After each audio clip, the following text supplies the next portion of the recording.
Hello and a warm welcome to the program. I'm Teniola Shiboali. We begin today in Zimbabwe, where the body of Robert Mugabe will be buried in his hometown, following a final twist in a row over the former Zimbabwean leader's resting place. Mugabe died this month, aged 95, and a funeral was held in the capital, Harare.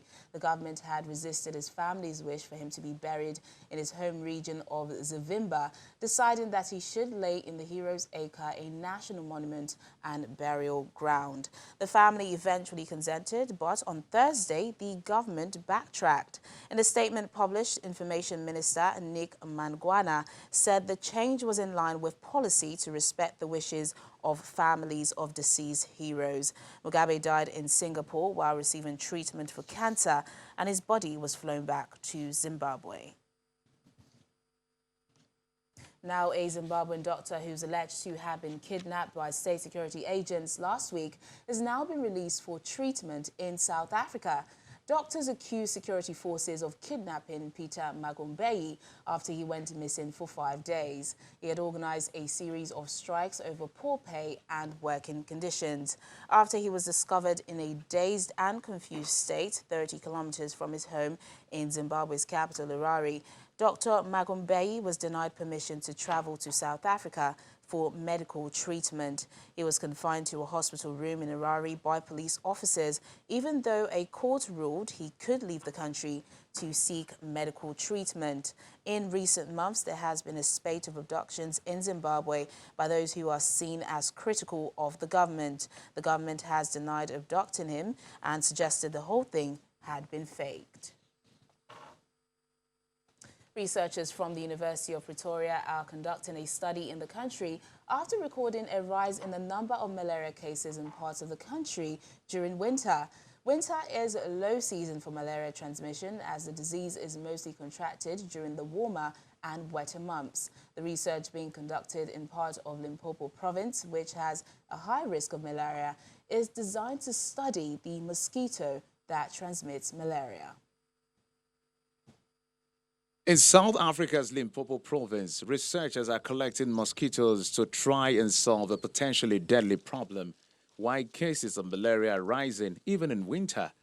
September to May are high months for malaria transmission, while from June to the end of August is known as the low season.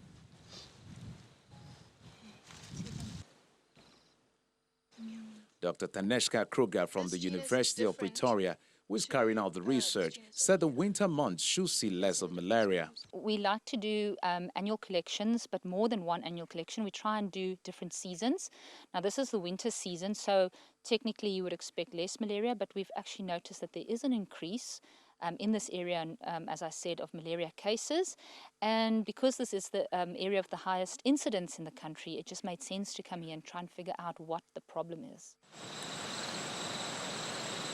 Between June and August 2017, there were 2,238 malaria cases in South Africa, compared with 794 in the same period the year before.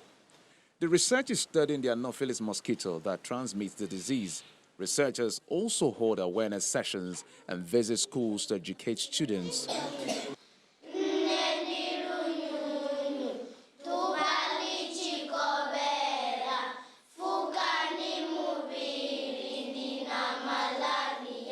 In Masisi village, Mfora Mukose is encouraging students to test regularly for malaria in order to access early treatment.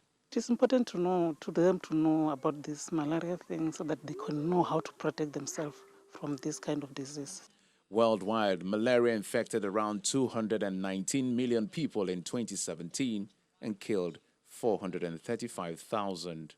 The vast majority of malaria deaths are among babies and children in the poorest parts of the African continent. Security has been tightened in the Egyptian capital, Cairo, and in other cities ahead of possible anti-government protest. Tahrir Square, where protesters gathered in January 2011, has been closed, and 3 neighboring metro stations have been shut down. The protests have been called for by an exiled opponent of the government. President Abdel Fattah al-Sisi is back in Egypt after attending the UN General Assembly in New York. He denies the demonstrations, saying there was no need for concern. Rare protests took place a week ago, leading to the arrest of nearly 2,000 people. Pro-government protests are also due to take place at Rabat Square, where nearly 1,000 pro-Muslim Brotherhood protesters were killed in 2013. Joining us now to discuss more on this is the VOA's Edward Yeranayan. He joins us live from Cairo. Ed, it's good to see you. My pleasure, Tenny. Thank you for having me. So what exactly is happening in Egypt? These are rare protests we've seen for the past few days, right? Yes, rare because there haven't been many since the last time when I guess there were efforts to allow Saudi Arabia to build a bridge to the Sinai, and they were ceding sovereignty over several islands. It was debatable as to who really should have sovereignty in the first place. But anyway, yes, there were protests at that time. Since then, it's been fairly quiet. And then suddenly, last week, I noticed on Twitter before the actual protest, or whatever you want to call them, that there were a lot of calls for Sisi to go. In Arabic, Sisi Irhal. And watching Jazeera TV, which usually leads the charge for that sort of thing, it was clear that there was a lot of pressure coming from outside the country. A lot of former Muslim Brotherhood people live in Qatar and Turkey, and they orchestrate their campaigns from those two places, and that's where they seem to be coming from, judging by Twitter. Now, of course, I guess they should have a right to organize their political campaigns, but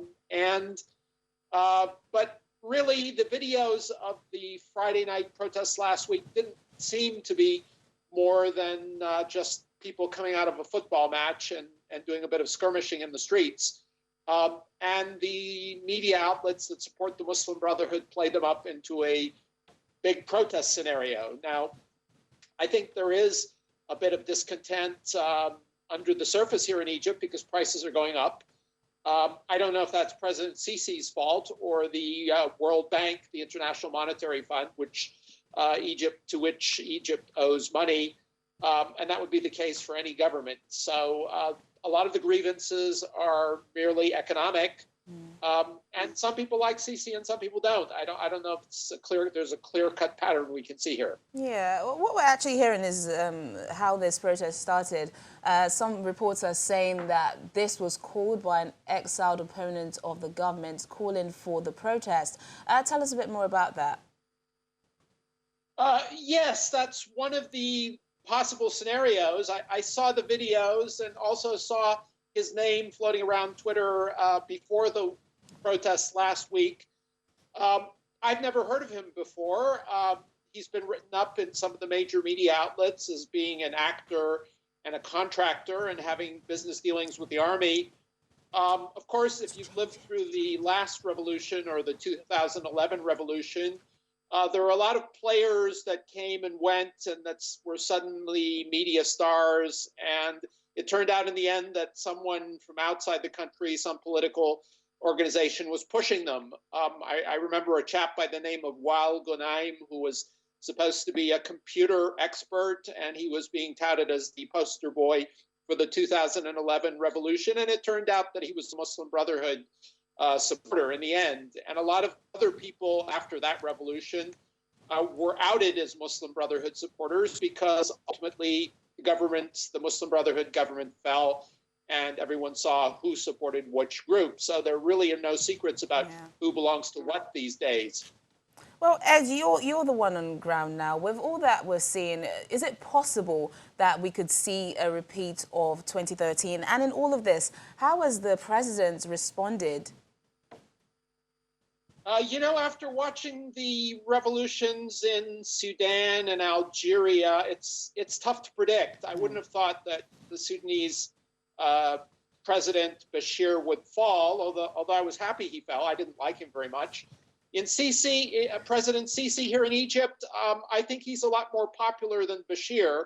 Bashir was not popular at all. In Algeria, it's basically been the same clique that's been running the country since the revolution in 1962. So, I mean, there's a lot of pent-up anger against it, which I don't think is the case here in Egypt, even if you do have a lot of people who are discontent because of the Muslim Brotherhood situation. As for Sisi, well, he stayed in New York until the end of the UN General Assembly session, so he couldn't have been extremely concerned about what was happening. And yet, of course, he took the time to answer the charges by this contractor or actor who put these videos out on YouTube. Yeah, so we'll just have to see how it all plays out. Ed, thanks for speaking to us on Network Africa.